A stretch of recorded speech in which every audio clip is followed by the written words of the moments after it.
being relationship focused. I mean, that really is kind of the heart approach.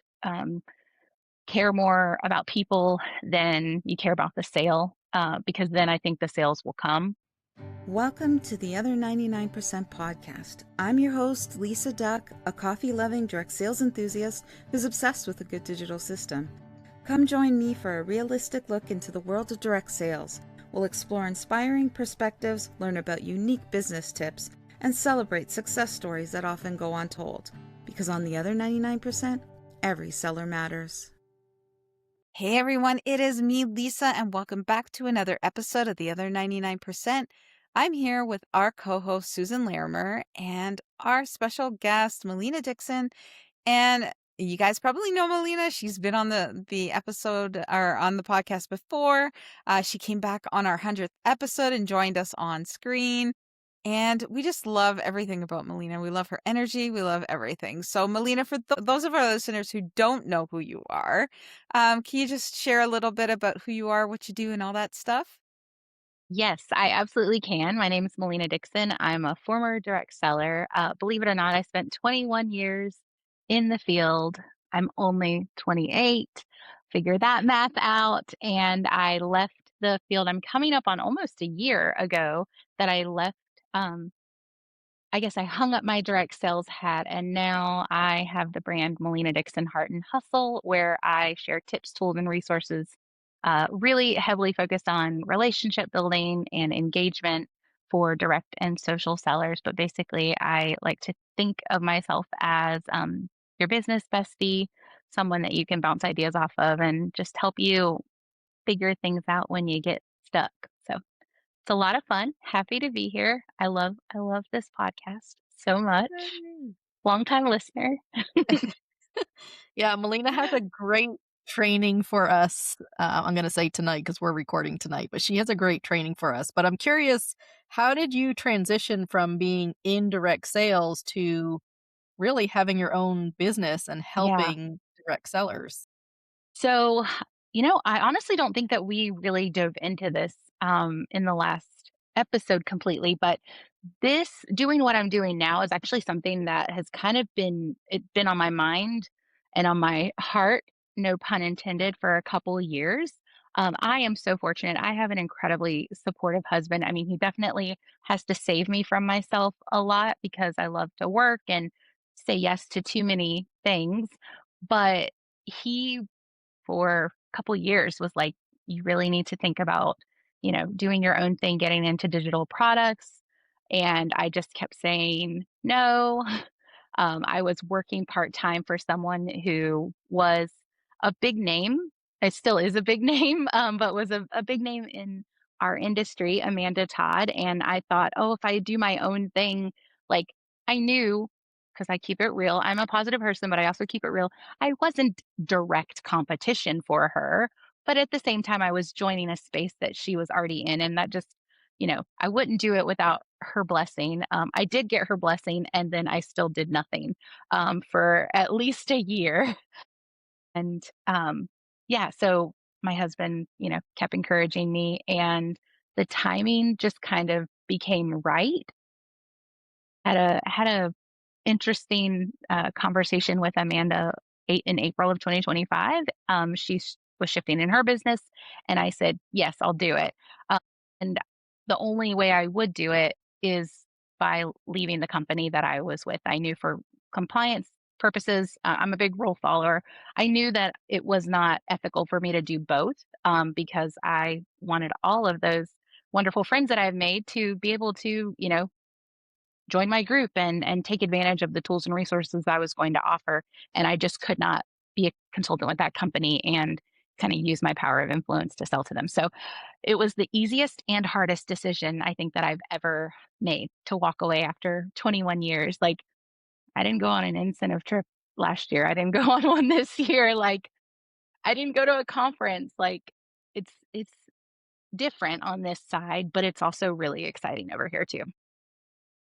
Yeah, I think that's one of the things because I was in a similar situation where, I was in direct sales for such a long time and the transition, and I think that's the biggest thing is that that community, those conferences, though, those get-togethers that we miss, right? We really do miss them. But I mean, there's so much more on the other side. Yeah. So I feel like you were in the same situation. Did you feel like you were training your team and giving them all the stuff anyway? And not only your team, but your upline and your sideline and your company and this and that. And it was just probably a natural transition for you then to break into that training side, right? I would say yes, that part was very natural, but what felt a little strange was, creating things. I love Canva, but starting to create my own things in Canva and then charge people money for them, that felt a little weird. But I'm very thoughtful in how I price things because, I've been in those shoes, and it's really easy to see things and want everything, and at the end of the day, I want the people who support me to still have some money left over at the end of the month. The intention is to make money, I think, for most people with these businesses. So I'm like, yeah, no, my prices are they're, I think, conservative and with a lot of thought behind them. Yeah, that is a weird place to be because you're Mhm. like, you're so used to providing information and the easy button and graphics for people. And then you're like, wait a minute, like this is taking a lot of my time. This is something that I need to start charging for. And I have a very supportive husband too. And he kept saying the same thing like, when are you going to start getting paid for all of the things that you're doing for Yeah. everybody? And that was a really hard it's a hard decision. It's a hard place to be because we're helpers and we want to provide and we want to do these things. But you really have to be realistic and say, okay, like I'm providing valuable information. I know what I'm talking about. I have lots of experience. This is something that I can put a price tag on. So that's hard though. Yes, it really was. And because of how long I've kind of been in this field, I've followed so many other people who are creating, digital tools and resources. And um, I think that that helped me get in a good place, like a good, comfortable place with where I was pricing things. Not that I was trying to come in and undercut anyone, but I created, essentially another alternative for maybe the guy or gal on a budget. Mhm. I love that. Now, I know that you are Facebook is your place. You Yeah. love your Facebook group. Your business is built basically around Facebook. So let's dive a little bit into, what you think the Facebook group is all about.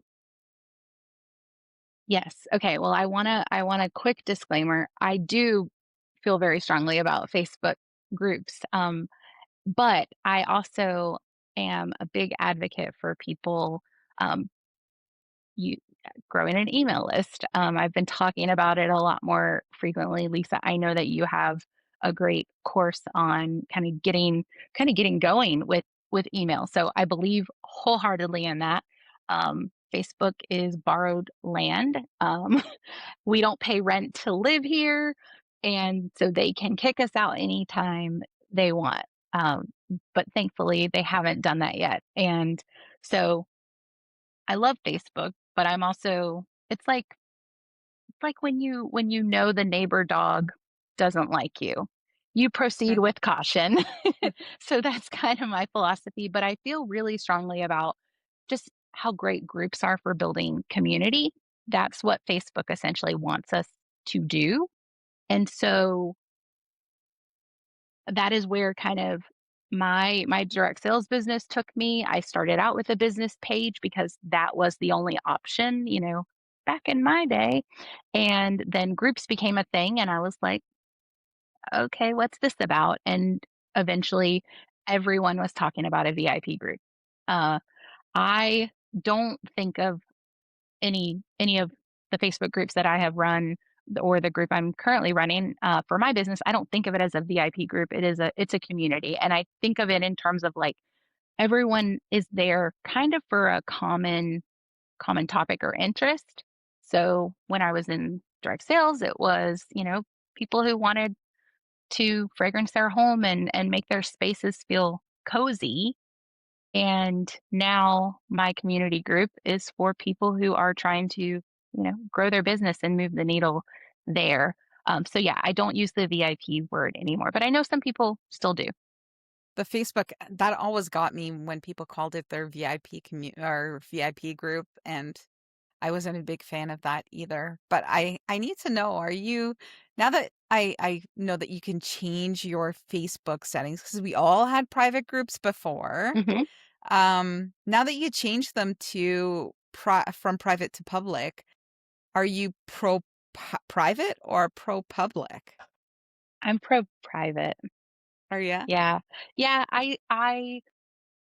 so I think where people went with the term VIP was like exclusivity, and I get that.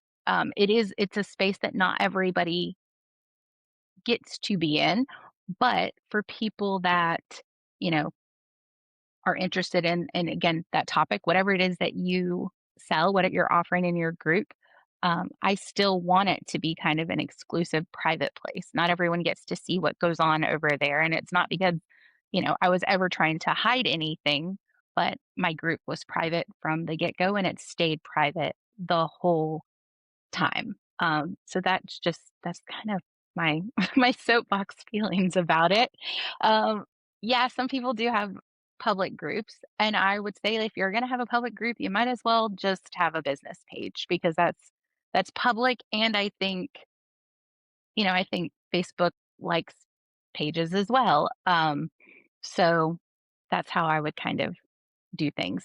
I think it's okay to have a page and a group or one or the other. But I lean pretty hard into to groups just because there's a lot of magic that can happen there And Facebook changes often. So how do you all the keep time. up with all of the changes? That's a full-time job. Um, yeah, it is. And sometimes it's tiny things that don't really matter in the grand scheme of life. But I think the biggest thing that probably bugs me is just how it I guess every once in a while gets really temperamental on what it's going to show people. I was just talking to someone today that I'm coaching, and I'm like, when you invite someone to join your group, their notifications are by default on highlight. So then Facebook gets to decide what you like, which post of yours is worthy of being that notification for the day or for the morning.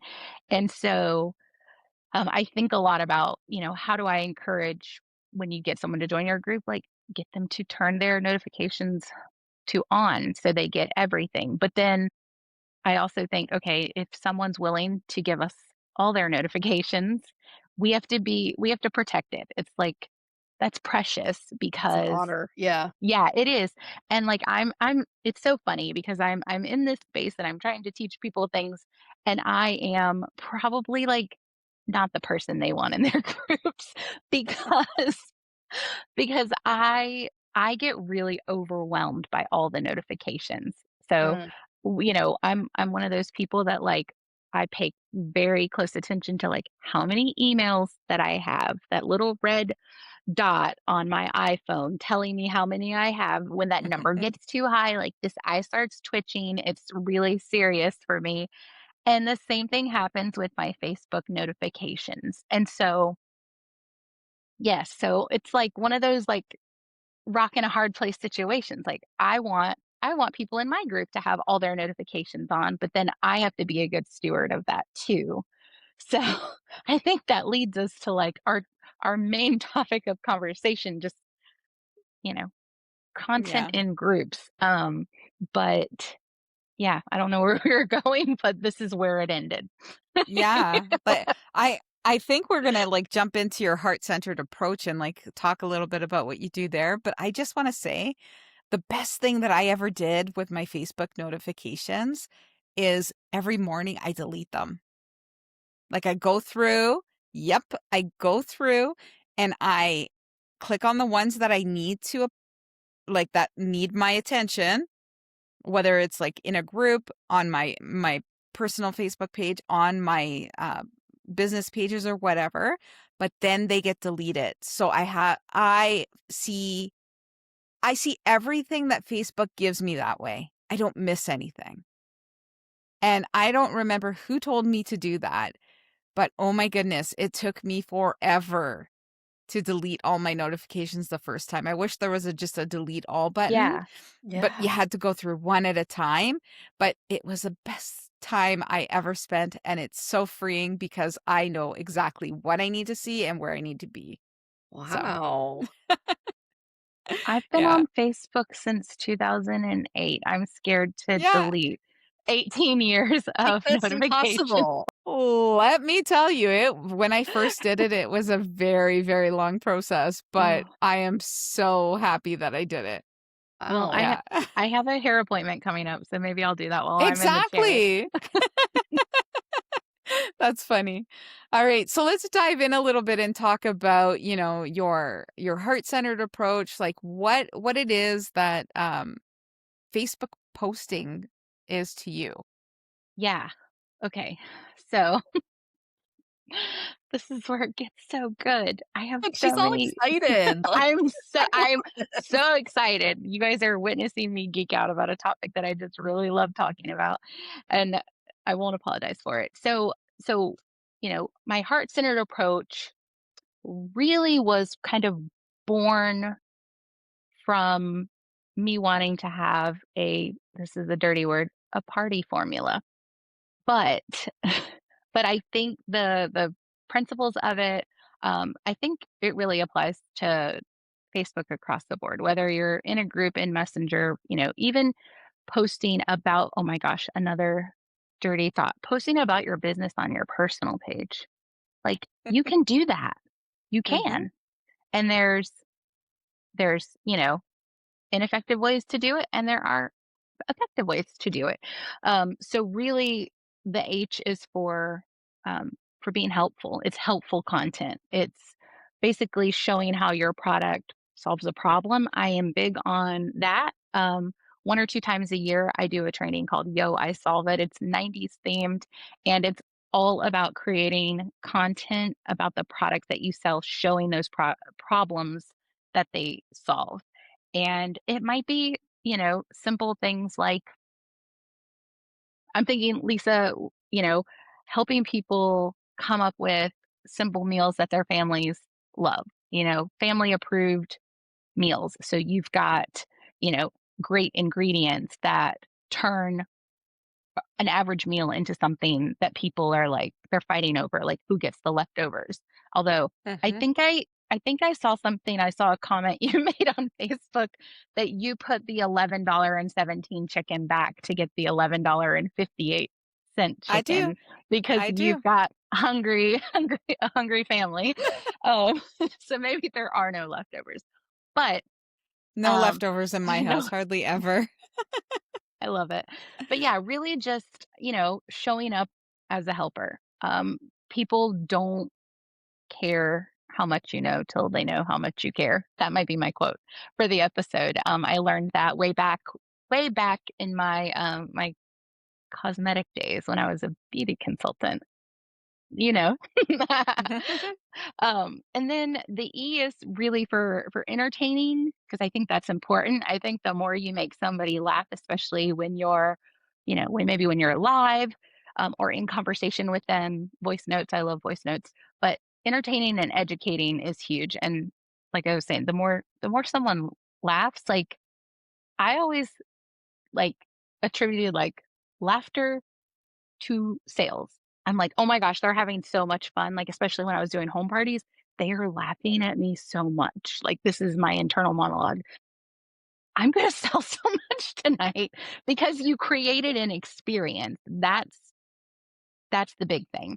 Um, A is for being authentic. We should absolutely be, who we are, show up as ourselves. But I also like to give the caveat that we need to also think of ourselves as professionals. When you're live, ladies, please wear a bra because I I have to say it because I've seen it. I can't unsee it.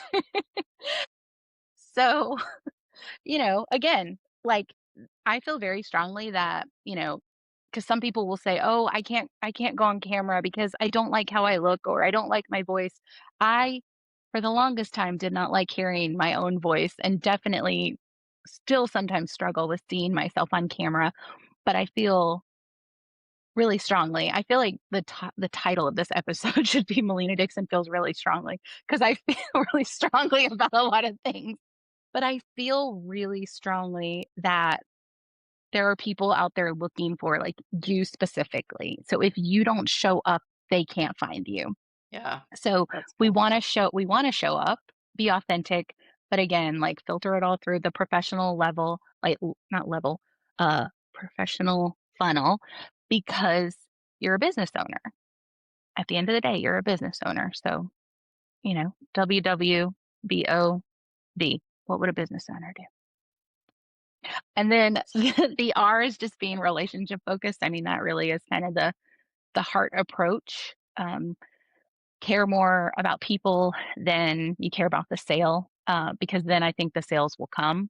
I always felt like, especially in my group, that when I started to have like good back and forths, even in the comments of posts with the people in my group, like we're building a friendship and it makes selling not feel icky at all.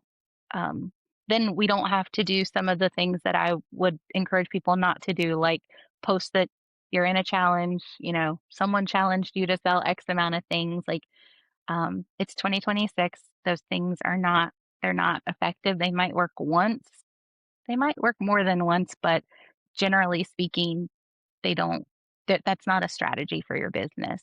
Um, People can see through that now. they can see through it. Yeah. So, I stopped challenging my team to do things. We would do fun challenges, but it was never like, I want you to post this graphic and tell people that I challenged you to do anything. Yeah, that stuff I don't think it works. And then the T is for transformations and takeaways. So, really leaving your audience with some ahas. You gave them something to think about. They got a chance to see kind of a transformation, even if you're not selling like a body care or skincare product, like you're not helping people lose weight necessarily, but you were able to see like person with not using this product, person using this product, and see a visible difference. I always joke like doing a before and after when you sell home fragrances, like, you know, sad face, not hold, Beanie like, cows. and then like holding your candle or your room spray or whatever, and all of a sudden you're like, like your life is better because your house doesn't smell. So silly little things like that. But you want to leave people with that awesome like possibility of what can happen for them when they use your product. So Now, I don't wanna put you on the spot, and I hope I don't, but do it. I mean, you can use, like, the fake fragrance-based business, for an example because you were doing it for so long. But, basically, can you walk the listeners through what your ideal week of posting would look like? Okay, you did. Yeah, you put me on the spot. And I'm like, "Oh gosh, I haven't worn my home fragrance selling hat in a while, but Well, I how think would I you can." position it, I guess, in terms of your heart-centered approach? Yeah, Like, I find I guess where I'm coming from is I find a lot of people, they just post to post. yeah. No, they do.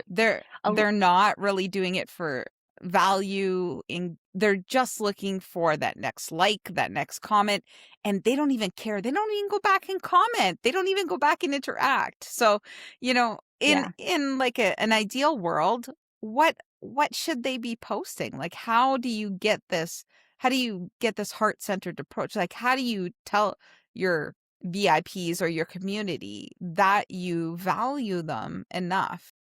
Like, what would you yeah. show them? I'm gonna blow your mind. I think.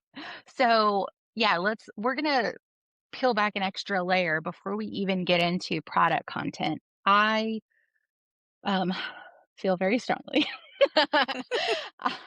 Uh, where I see most people have, or where I see people have the most success is really like it's that 80-20 rule. We've heard about it forever and ever, right? So the majority of the things that you should be posting in your group have little or nothing to do with what you are selling. I have an engagement graphic subscription to help people who, don't want to go research all the fun holidays like National Pickle Day. I think we had National Margarita Day over the weekend and I did not celebrate. And that feels like such a missed opportunity. But I, you know, when you can get people in a rhythm and a groove of interacting with what you are posting, number one, that's such a big deal because then it's okay, I've got an active group. My group knows like this time of day, I'm going to post like kind of a fun question. I'm going to ask them, to here's a fun example. Like, tell me about your day today by, with an emoji. Um, Little things, I call them low risk post. There's no there should be no expectation that if someone comments on a post like that, that you're going to jump in the comments or jump in their DMs and ask them to buy anything. That's your opportunity to lean into the R of the heart and focus on building relationships. That's where you get to ask questions, learn more. Maybe their emoji was not one you'd expect to see. And, that's your opportunity to go, oh, there's a story there. Tell me more. What's going on? And again, like I said, when you start to build a friendship, then the sales part just it flows more naturally. When, it's all about the know, like, and trust. And I think people do have to like you. you know, I don't have to necessarily like the, the gal at Target that rings me up because I know what I'm going for there. But what we do or what our direct and social selling friends do is so much more personal. It's a relationship business. I think you need to be better at building relationships than you need to be at sales. I mean, you can learn anything and everything on how to sell, but you're learning how to sell for industries that are not ours. And so, yeah, um, before we're going to get to the heart, I promise. But I think you want to have an active group. So posting something every day that's either an engagement post or a connection post. So it might be, something about what's going on in your life. It might be asking like, hey, who's got some really good recipes? Like we've been through, our tried and true favorites and I'm looking for something different for dinner. Like everybody likes to talk about what they're having for dinner and everyone struggles with what to make for dinner. So you just created a really cool thread that's maybe beneficial to more than just you. So I would engage or connect every single day. As far as your product content, I am leaning very hard towards less is more. Way back when, I feel like, gosh, I had to do, something engaging every morning, and then I had to have 2 or 3 product related posts throughout the day because if I'm not talking about my products, oh my gosh, all these people are going to forget what I sell. And that's not the case. And like you were saying, Lisa, people just post to post. I call it kind of posting and praying, and that's just not a sustainable strategy. It's gonna frustrate people. I think, you know, not getting sales is what ultimately leads a lot of people to kind of quit their business. But there's just not enough people teaching them, how to do it, how to actually build relationships and talk about their product in a way that's catching people's attention. So now we'll get to the heart because I've talked for 17 minutes without stopping. So my helpful content when I was in the field, we will lean into fragrance since I spent a lot of time slinging wax. Um, was I liked to show people multiple uses for products.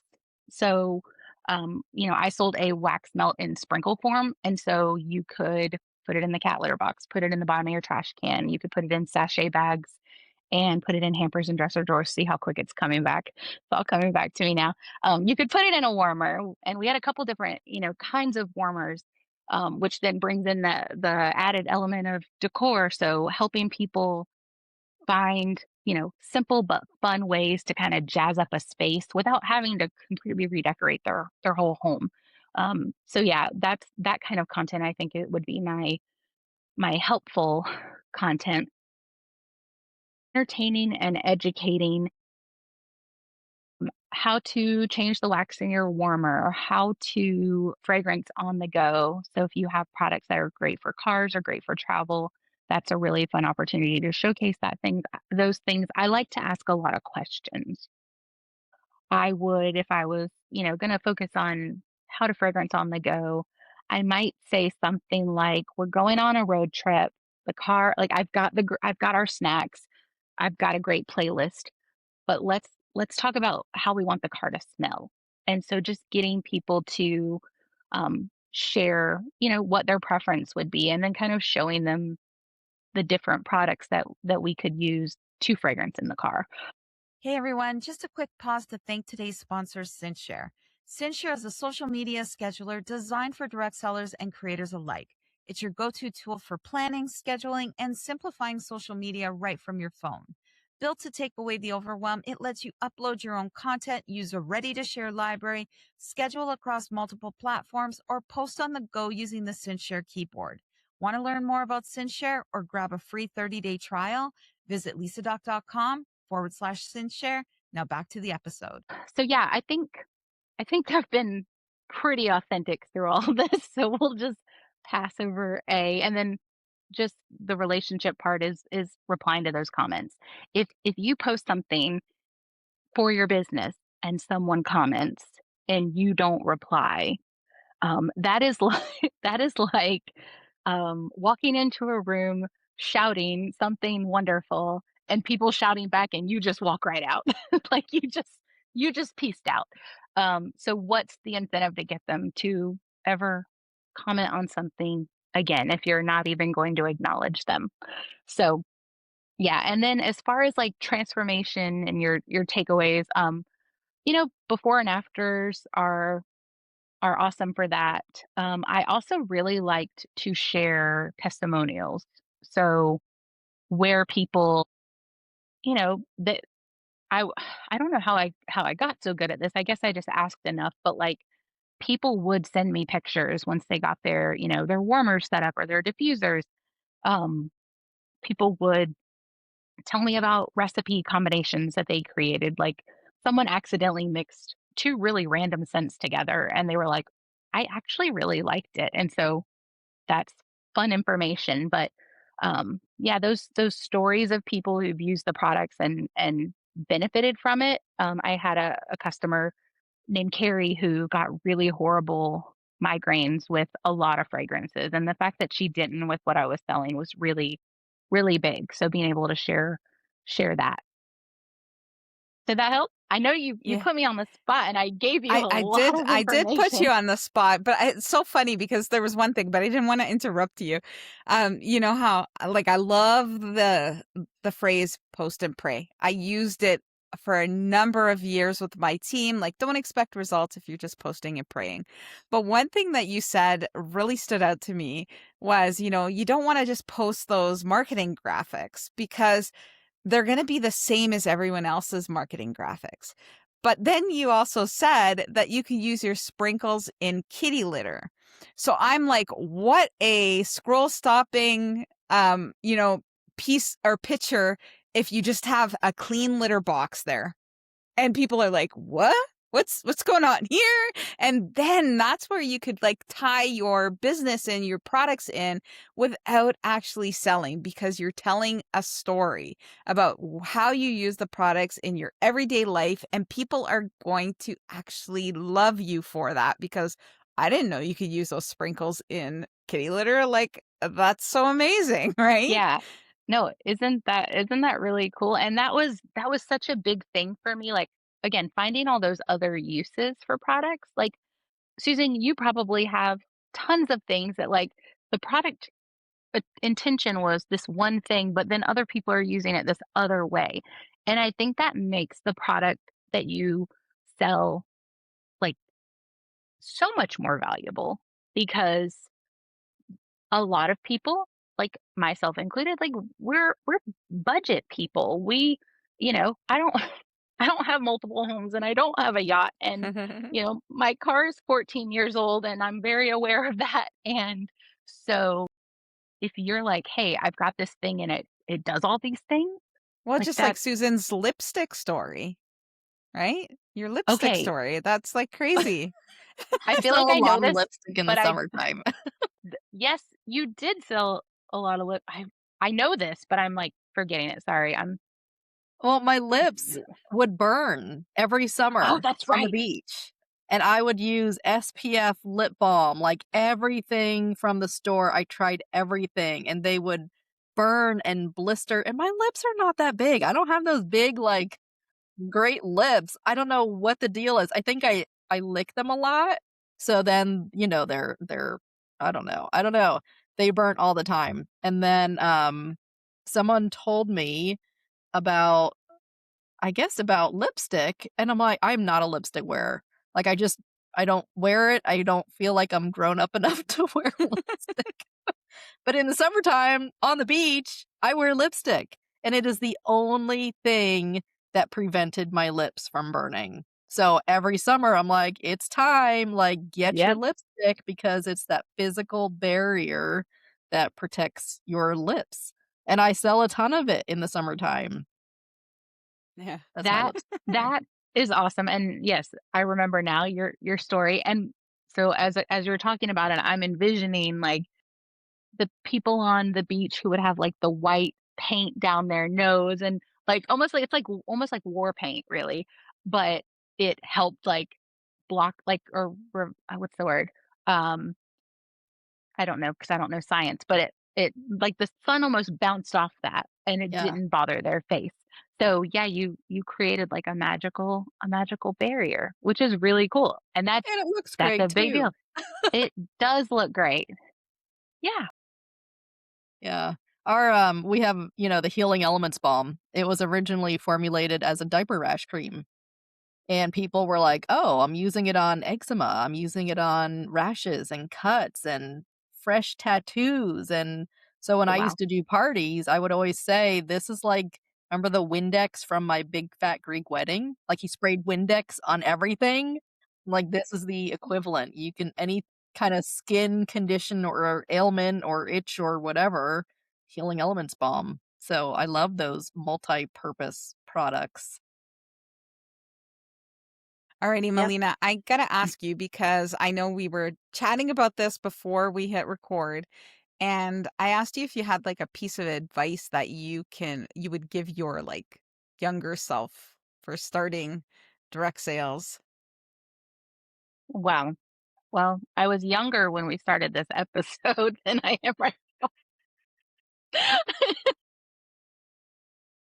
So, it's funny that you actually asked this because I have been thinking a lot about, gosh, if I was brand new again, what would I do? Because, when I started, it was 2004.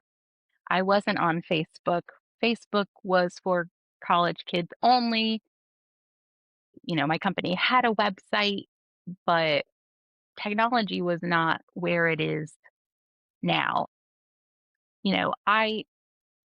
I think, hey, if you're still out there partying, especially in someone's home and it's like working for you, go for it. But I think a lot of people have shifted away from all that. Yeah, been spending a lot of time thinking like, man, what would I do? And I think I'd lean really heavily into video.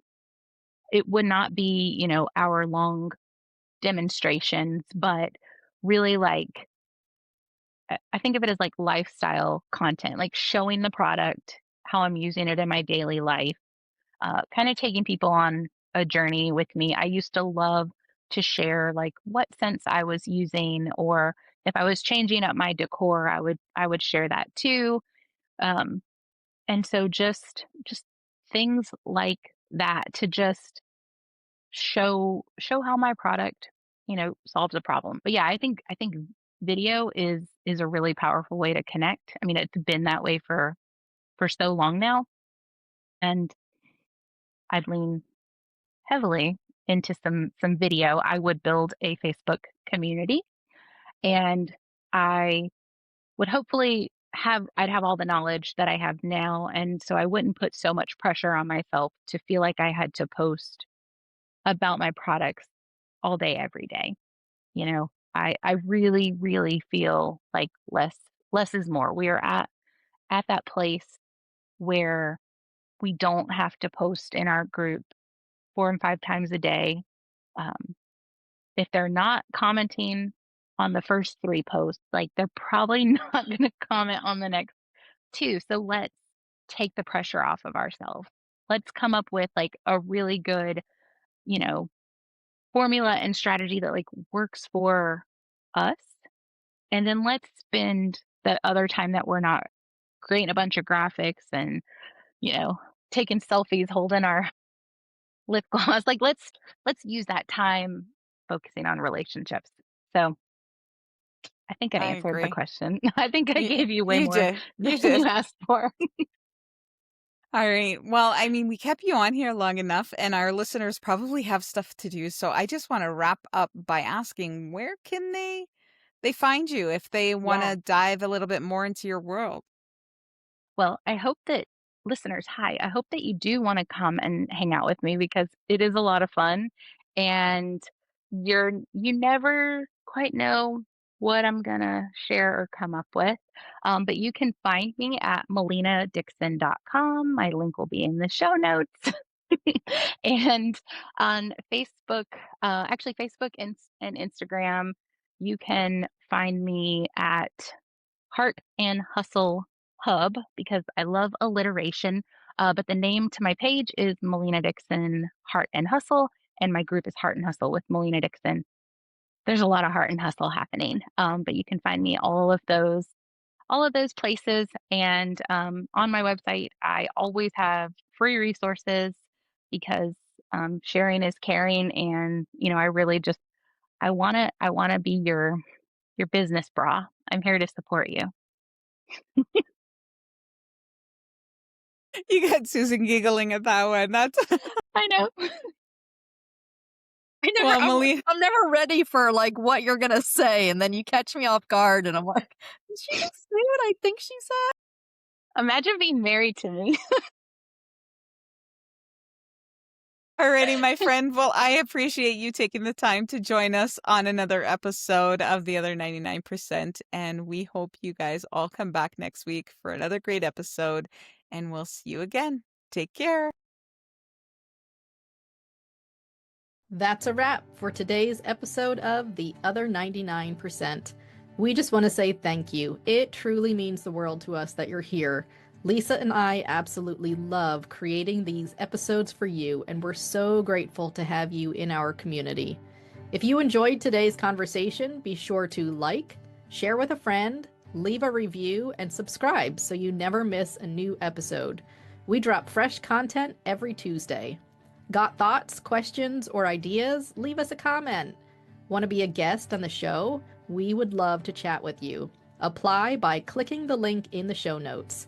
Thanks again for spending time with us today, and we'll catch you on the next episode of The Other 99%.